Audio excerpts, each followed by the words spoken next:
But you two, I think, are particularly relevant to understanding three questions I'm going to ask each of you in a rapid fire round. The three questions are: what happened yesterday? What's going to happen between now and the 28th? You get 3 minutes each for each of those.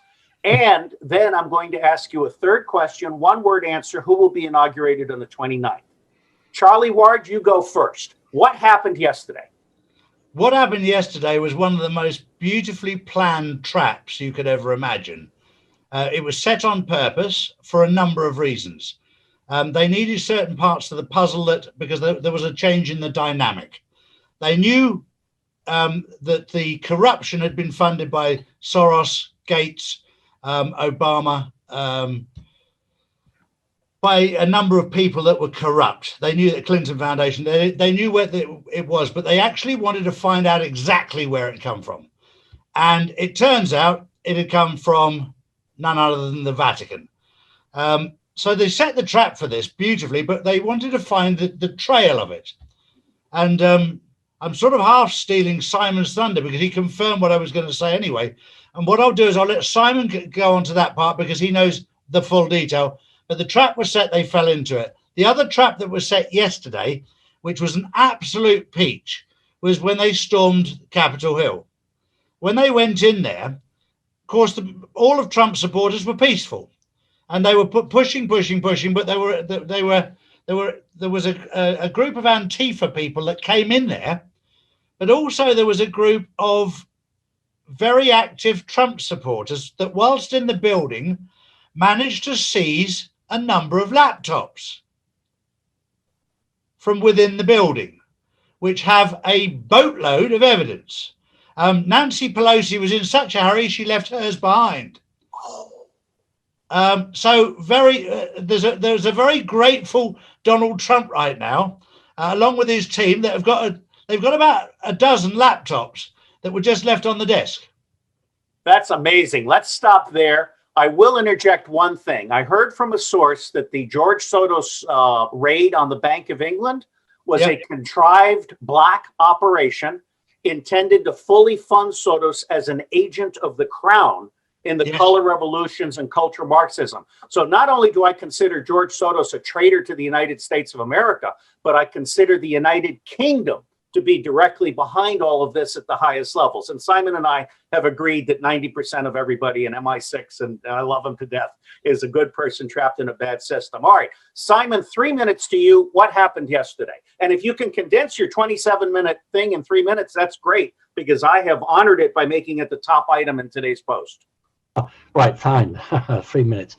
The important point I remember was that the same team that erected in California, over a major road in California, a massive signpost saying Trump, are the same team that constructed a wooden cross and carried that across. So there were special operations teams, as Charlie says, that were put in there not to cause violence, but to seek to gain information, because these laptops that the Dems have are given to them, and they are all the same. They're all the same with their own code number in them. That was what that was. And in fact, even on Nancy Pelosi's office door, there was writing scrawled on there. So there was a lot of distraction there. I'm not 100% sure myself that those people who were killed, and whether it was a black hat operation or a white operation. There was a lot going on. The whole problem on Christmas Day was the understanding that the Italian government, using a number of satellites named after Leonardo da Vinci, but were leased to the Vatican. So in other words, they come under the umbrella of Italy, but they're really run by the Vatican. This was the method by which encrypted information in real time was moving stuff across the globe. That's how they did it. And the difficulty is that Italy is a member of the North Atlantic Treaty Organization. Now, for people who are not understanding it, it's almost impossible to conceive of an ally doing this. So it changed the game completely. If it was Russia or China, it doesn't matter. But this is a government that the Italian government could fall, This could bring them down. It's also to do with the banking and that. So everything Charlie said, I totally agree with. And the operation last night also, actually, I would just add, Charlie, every legal option had to be tried. Every legal thing, so that nobody could turn around and say to Trump, well, you didn't do this or you didn't do that. And I know that Trump then went to Texas to one of the command posts, and I can tell you that, what time is it now? 5 o'clock our time. For the last 5 or 6 hours, there has been an incommunicado meeting in that base to decide what's going to happen. Well, that leads to the next question, but let me also interject. Charlie's won his bet. At 1 o'clock, I'm interviewing Cynthia McKinney to discuss this having been a NATO Gladio covert operation, fully funded by the United Kingdom, and with the complicity of Germany and France. This is a huge, huge thing. And the military-industrial complex is the one using NATO as a front to take down the president. At least that's what I think Cynthia's going to say. All right, here's my second question. This time we'll reverse it, and we'll ask Simon to answer first in 3 minutes. What's going to happen between now and the 20th of January? If the same people that convinced Trump to stand as president, if they are as good as their word and they don't betray him, then there will be an executive order, there will be martial law, there will be arrests, and President Trump will be reset for another 4 years. I did that within 3 minutes. Yes, you did. And I tell people, let me say to everybody, I worship these two guys in a manly way. And you absolutely should be following them. And you should also be embedding their BitChutes, not their YouTubes, because the YouTubes are going to go gray one day. The BitChute, where the CEO is my personal friend, we may build Web 3.0 around BitChute. If people are looking for a place to invest money, that's the place to go. So, Charlie, then last word to you. Simon has revealed his answer to my third question. So the last 3 minutes to you, and then we'll close. Well, very, very simply, Donald Trump has 4 aces in his pack, and he still has most of his picture cards that he hasn't played. He hasn't needed to. And when I talk about the 4 aces in his pack, he's got the Insurrection Act, if he needs it. He's got the military. He's also got what people have overlooked is the fact that the war was started, which is a biological warfare. That's a crime against humanity.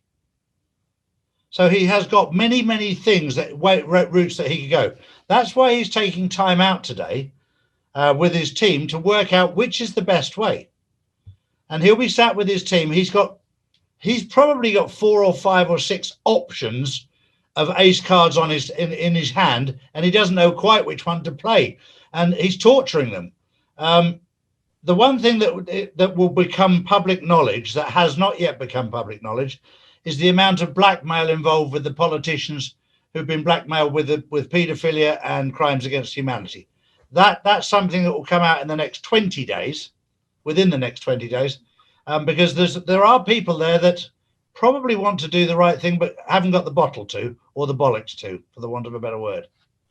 Let me just point out to you guys that we just published book number 4 in the Pedophilia and Empire, Satan, Sodomy, and the Deep State series. It's all free online at pedoempire.org with a tag cloud that names names.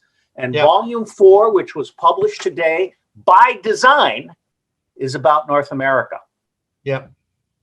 I never planned it this way, but this is one of the president's aces. We're going to make a movie. Let me end by just saying, God bless both of you. I think the world is a better place for having you both in it, and I'm honored to know you. At least there's 2 good people in England. Thank you. The problems is more in MI6 than MI5. Correct.